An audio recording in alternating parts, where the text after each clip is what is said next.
കശ്മീരിനെയാണ് അത്ര ഭൂമിയിലെ സ്വർഗം എന്ന് പറയുന്നത്. അല്ല, ഇതൊക്കെ കണ്ട അങ്ങനെ പറഞ്ഞില്ലെങ്കിലേ അത്ഭുതമുള്ളൂ. അപ്പോൾ ആ സ്വർഗം കാണാൻ പോകുമ്പോൾ ഒഴിവാക്കാൻ പാടില്ലാത്ത സ്ഥലങ്ങളും ശ്രദ്ധിക്കേണ്ട കാര്യങ്ങളും ഒക്കെ ഒന്ന് എക്സ്പ്ലെയിൻ ചെയ്യാം. ഞങ്ങൾ 5 ദിവസത്തെ ട്രിപ്പ് ആൻഡ് ടോൾഡിന്റെ പാക്കേജിലാണ് കശ്മീരിൽ വന്നത്. അതിൽ ആദ്യത്തെ ദിവസം ഗുൽമർഗിലുള്ള ഗൊണ്ടോള കേബിൾ കാർ റൈഡ് ആയിരുന്നു. ഏഷ്യയിലെ തന്നെ ഏറ്റവും ഉയരത്തിലുള്ള ഗൊണ്ടോള റൈഡ്. ഇതിൽ 2 ഫേസ് ഉള്ളതിൽ സെക്കൻഡ് ഫേസ് എന്ന ഇങ്ങനെ കംപ്ലീറ്റ് മഞ്ഞ് മൂടി കിടക്കുന്ന സ്ഥലമാണ്. പിന്നെ ഇവിടുത്തെ സ്നോ ആക്ടിവിറ്റീസ് ഒക്കെ കഴിഞ്ഞ് തിരിച്ചിറങ്ങി പെഹൽഗാമിൽ പോയി.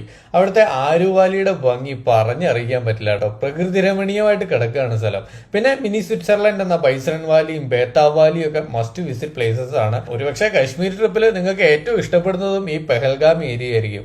അടുത്തത് ശ്രീനഗറിലുള്ള dal ലേക്കിലെ house boat stay. Luxury ആയിട്ടുള്ള ഈ ഹൗസ് ബോട്ടിലെ സ്റ്റേ മാത്രമല്ല, ശിക്കാരയിലുള്ള കറക്കമാണ് പ്രധാന അട്രാക്ഷൻ. പക്ഷെ ഇതൊക്കെ ഇൻക്ലൂഡ് ആയിട്ടുള്ള നല്ല പാക്കേജസ് തന്നെ ബുക്ക് ചെയ്യാൻ പ്രത്യേകം ശ്രദ്ധിക്കണം. കാരണം ശിക്കാര റൈഡ് ഒരിക്കലും മിസ് ചെയ്യരുത്. ഇനി കശ്മീരിലേക്ക് വരാനുള്ള സീസൺ ഏതാന്ന് ചോദിച്ചാൽ ഇവിടെ വർഷം മുഴുവൻ സീസൺ ആണെന്നുള്ളതാണ് ശരി.